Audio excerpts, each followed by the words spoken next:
Bonjour Bertrand Badi. Bonjour. Merci d'avoir accepté notre invitation. Bertrand, on te connaît bien dans la Midinale. On t'invite souvent, tu nous permets de mieux comprendre les enjeux et les bouleversements aussi géopolitiques dans le monde. Tu nous apprends à adopter et à avoir une autre lecture des relations internationales. Tu viens de publier Les puissances mondialisées, repenser la sécurité internationale aux éditions Odile Jacob. On commémore cette semaine les 20 ans des attentats du 11 septembre, déjà 20 ans. Et avec l'arrivée des talibans au pouvoir ces dernières semaines en Afghanistan, on a le sentiment que rien n'a changé, que la situation est presque la même finalement. Interrogé hier sur France Inter, l'ancien Premier ministre Dominique de Villepin a déclaré « 20 ans après, les armées non seulement n'ont pas réglé la question terroriste, mais elles ont aggravé les choses ». Il dit que notre erreur est de vouloir faire la guerre au terrorisme, une idiotie, dit-il. On ne fait pas de guerre au terrorisme, Bertrand ? Bien sûr, parce que le terrorisme, c'est un mode opératoire. On ne va pas désigner comme ennemi, ou même comme cible, une méthode. Donc il y a déjà quelque chose de faussé. Ajoutons que le mot terrorisme n'a jamais pu être défini, notamment par les Nations Unies, qui ont fait beaucoup d'efforts en ce sens, et qu'il reste flou, et surtout c'est un écran. C'est-à-dire que lorsqu'on regarde ces différents conflits, l'Afghanistan, on pourrait dire la même chose du Sahel, comme on aurait pu dire la même chose de l'Irak il y a très peu de temps, on oublie toujours l'essentiel. L'essentiel, c'est la société afghane, la société sahélienne, la société irakienne, c'est-à-dire les Afghans, les Sahéliens, les Irakiens. Notre diplomatie, qui était obsédée par le rapport de puissance pendant des siècles, ne connaît du jeu international que des États ou des pseudo-États ou des organisations politiques, mais ignore superbement la société. Ça, c'est fini. Nous sommes entrés dans un monde où le social court plus vite que le politique, où le social fait la loi, impose sa loi. Et la loi du social, c'est quoi? Ce sont des souffrances sociales gigantesques, au Sahel, en Afghanistan, dans bien d'autres pays, au Yémen. Et ces souffrances sociales, elles sont belligènes, elles sont mortifères dans tous les sens du terme mortifère. C'est elles qu'il faut regarder, c'est elles qu'il faut traiter, et, sauf exception, la souffrance sociale ne se traite pas à coups de canon. Justement, je t'ai lu évidemment, mais je t'entends aussi, et ça m'a interpellé. Tu dis que nos sociétés occidentales ont un mauvais usage de la diplomatie, que la diplomatie, c'est pas aller dans un pays, imposer une vision du monde, imposer la démocratie, imposer les droits de l'homme. La démocratie, la diplomatie, l'histoire de la diplomatie, c'est aller discuter avec d'autres cultures, finalement, pour essayer de trouver un compromis et maintenir l'ordre mondial, enfin, tenter de maintenir un ordre mondial stable. Et que finalement, s'il doit y avoir intervention, c'est au nom du multilatéralisme et aussi pour justement répondre à la question de ces souffrances sociales. Comment on y répond à cette question des souffrances sociales dans des pays qui ne sont pas les nôtres, sans forme d'ingérence dans ces pays? Alors d'abord, effectivement, la diplomatie, c'est l'art de gérer la coexistence. On ne coexiste pas avec des personnes que l'on aime. De temps en temps, ça se produit, bien heureusement.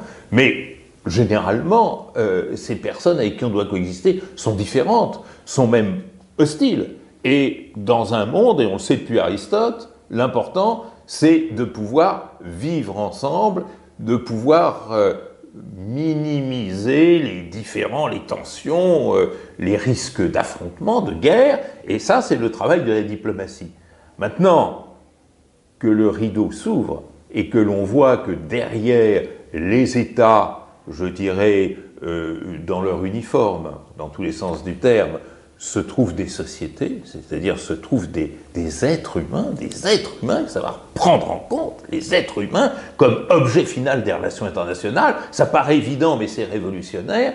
La question, c'est comment toucher ces êtres humains quand ils sont menacés dans leur sécurité. C'est ça, le fond du problème des relations internationales dans un contexte de mondialisation, dans un contexte du 3e millénaire, c'est savoir toucher l'humain.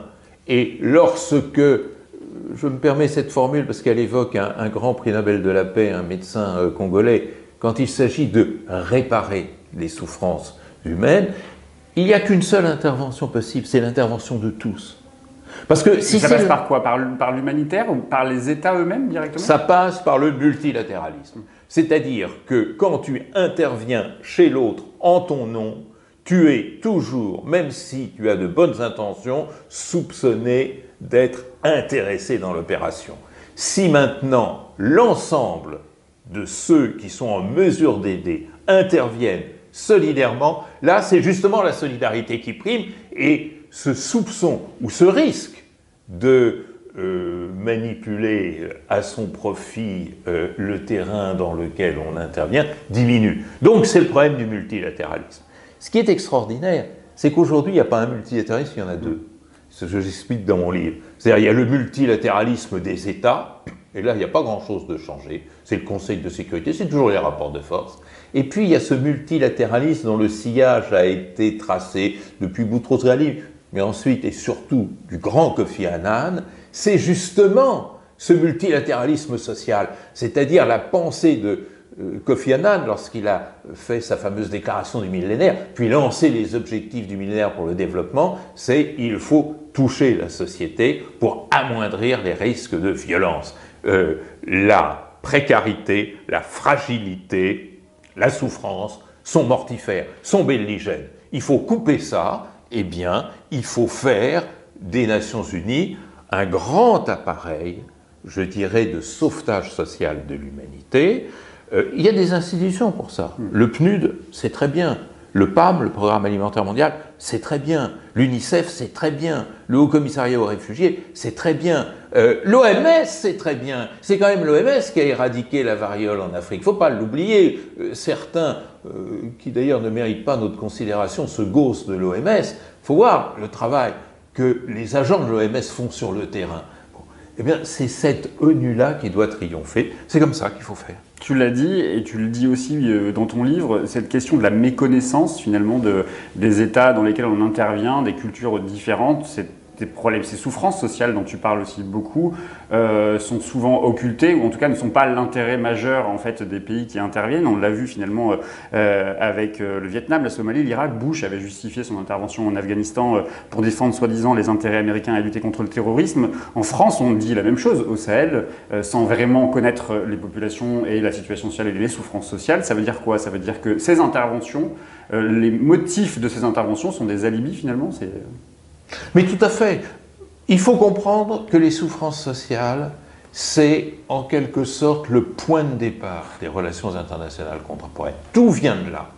Et ces souffrances sociales, elles peuvent être manipulées par des entrepreneurs de violence, des organisations djihadistes violentes, qui en tirent profit pour pouvoir bénéficier d'avantages auprès des populations souffrantes. Quand on est souffrant, on cherche l'aide de celle ou celui qui peut immédiatement vous apporter son appui. Et effectivement, des djihadistes qui débarquent dans un village sahélien ou afghan avec des provisions, avec la possibilité de sauver des vies humaines en péril, sont accueillis. Bon.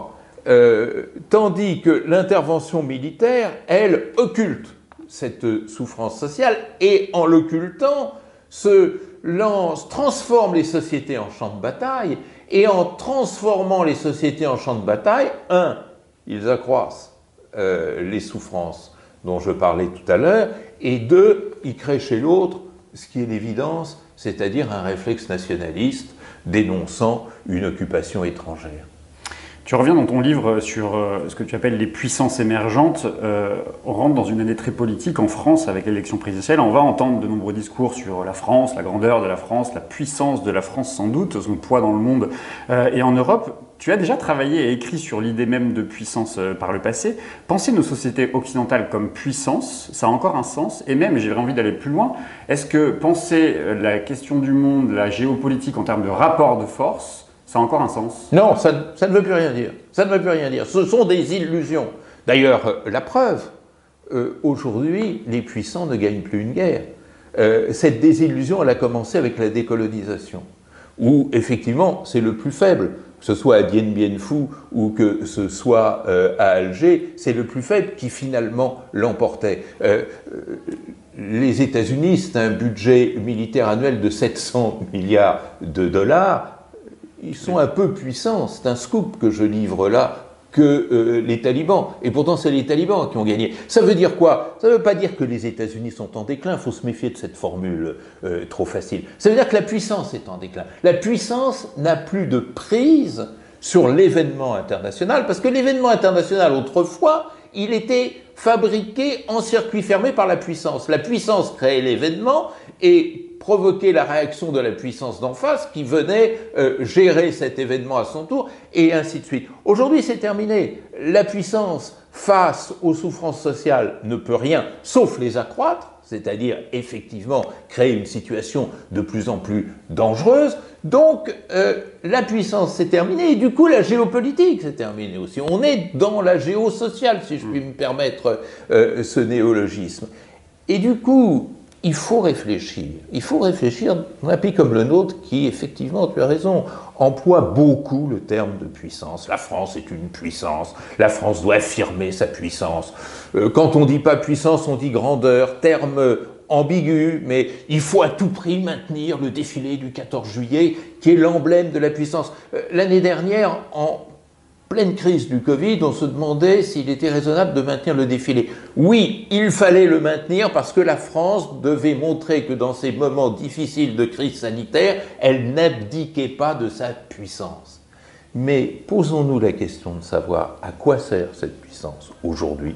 Est-ce qu'elle est efficace aujourd'hui? Et quel est le retour sur investissement pour le peuple de France? C'est-à-dire, qu'est-ce que l'on fait progresser dans tous les problèmes que rencontre la société française en manipulant la puissance. Et c'est la raison pour laquelle je parle, mon titre est provocateur, puissance mondialisée, ça veut dire quoi? Ça veut dire qu'il faut complètement revoir la puissance et que si on marie la puissance avec les conditions nouvelles, sociales et économiques de la mondialisation, on découvre autre chose. On découvre une capacité. La capacité n'a pas diminué, et espérons que la France gardera ses capacités. On comprend que le sens du mot est différent, mais que cette capacité consiste à retirer de la mondialisation le plus d'avantages possible pour soi et pour les autres. Et c'est ça l'équation nouvelle qui fait que celui qui gagne, celui des pays aujourd'hui qui gagne dans le monde, c'est pas celui qui porte le mégaphone, c'est pas celui qui porte les armes, c'est celui qui sait gérer la mondialisation dans l'intérêt optimal de tous. C'est tout à fait différent.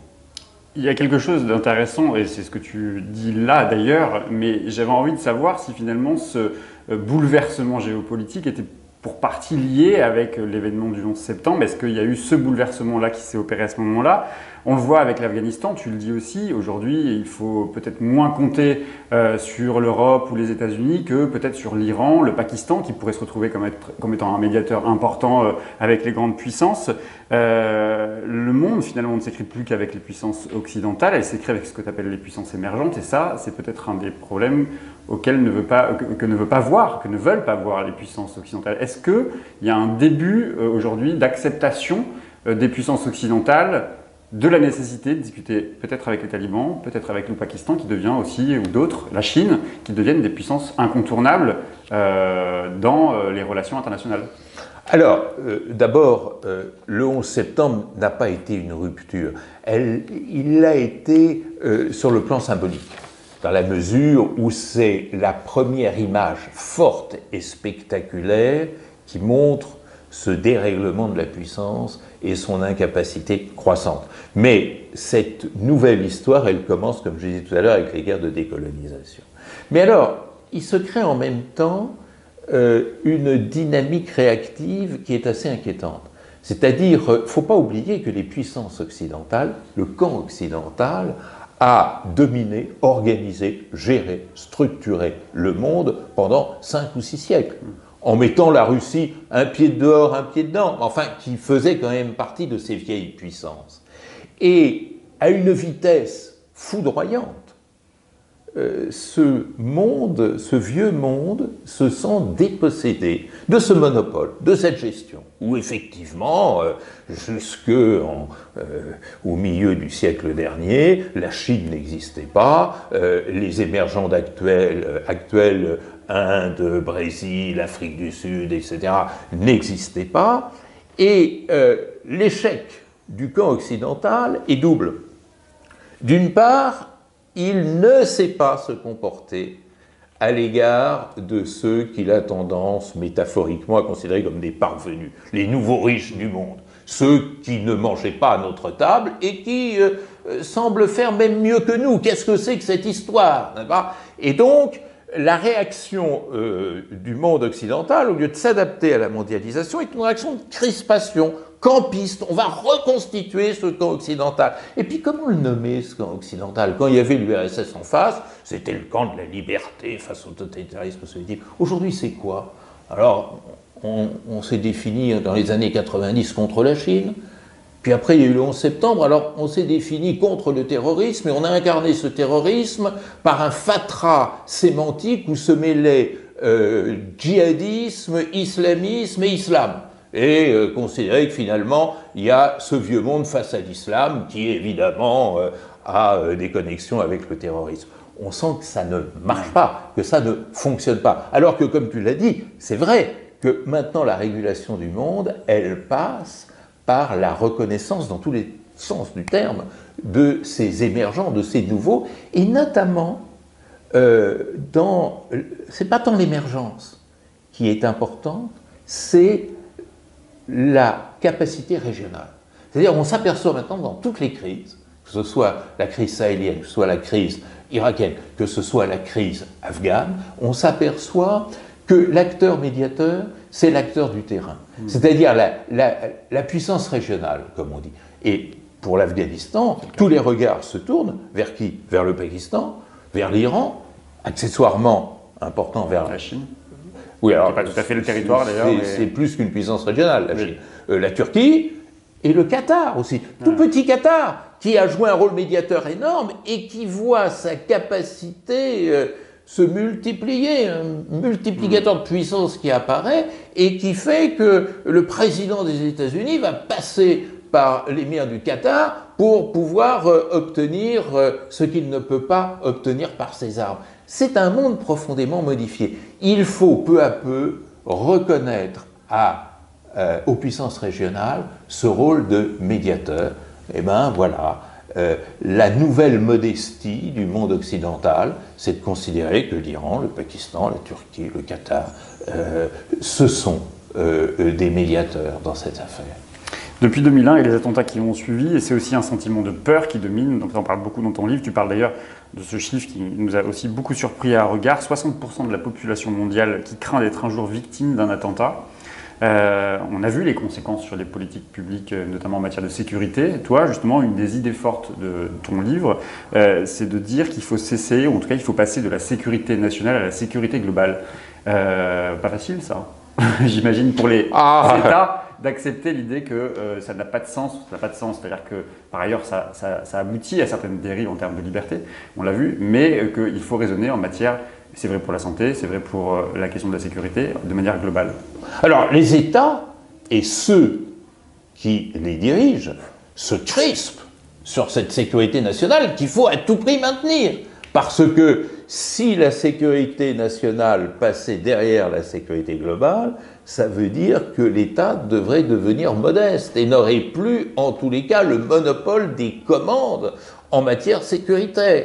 Donc c'est effectivement un drame, et on l'a bien vu dans la gestion de la crise sanitaire, surtout pas de concertation ni de gouvernance globale en matière sanitaire, mais 193 politiques sanitaires qui souvent se contredisent, donc se font mal l'une l'autre, mais ça fait rien. Et alors, on a projeté en avant notamment le terrorisme. Alors, je ne dis pas que le terrorisme n'existe pas, je ne dis pas qu'il n'importe pas de se prémunir contre le terrorisme. Il faut prendre toutes les mesures, bien entendu, pour éviter un drame comme celui du Bataclan dont on reparle aujourd'hui de manière extrêmement souffrante, parce que le souvenir, bien entendu, est terrifiant. Mais le terrorisme, c'est entre 10 000 et 40 000 morts par an. 10 000 à 40 000 de trop, c'est évident. Mais la faim dans le monde, c'est près de 10 millions. Les catastrophes climatiques ou l'effet indirect du changement climatique, c'est 8 millions et plus probablement. L'insécurité sanitaire, on voit bien ce qu'il en est aujourd'hui. C'est-à-dire que les États essayent de jouer de l'illusion de la priorité terroriste. On parle partout de la guerre contre le terrorisme. War on terrorism. On nous explique que tout ce que nous faisons, c'est une stratégie pour contenir le risque terroriste. Est-ce qu'on entend parler de mobilisation de même nature contre la faim dans le monde, contre la désertification? Et pourtant, si on regarde de près, par exemple, la question sahélienne, c'est bien la désertification, c'est bien l'insécurité alimentaire, c'est bien l'insécurité économique, c'est bien l'insécurité sanitaire qui est derrière ces conflits. Et donc, le grand enjeu dont nous sommes tous dépositaires, c'est passer d'une sécurité nationale qui a naturellement dominé pendant des siècles à une sécurité globale que les États repoussent, non pas en la niant, ils ne peuvent plus, mais en la noyant dans une sorte de bain rhétorique, c'est-à-dire on ne compte plus les discours la main sur le cœur pour expliquer que notre maison brûle, que nous sommes en péril, que tout ceci est une catastrophe, etc. Mais du concret, on n'en a pas. Et encore, là on en parle. Est-ce que nos dirigeants parlent de l'insécurité alimentaire? Je dois dire que sous les préaux d'école, j'en entends pas beaucoup parler, et pourtant elle nous menace, peut-être indirectement, et aussi un petit peu directement, mais on n'en parle pas. C'est-à-dire qu'il y a un barrage contre cette insécurité globale, que la responsabilité des sociétés, des acteurs sociaux que nous sommes tous, c'est de faire sauter ce barrage. Et d'ailleurs, quand on regarde les nouveaux mouvements sociaux, on s'aperçoit qu'ils sont de plus en plus sensibles à ces questions. Alors, peut-être pas l'insécurité alimentaire parce que c'est loin, mais effectivement, l'insécurité environnementale et bien sûr la sécurité sanitaire, puisque ça touche dans sa chair chacune et chacun d'entre nous. Merci beaucoup Bertrand. Merci à toi, c'était un plaisir comme toujours.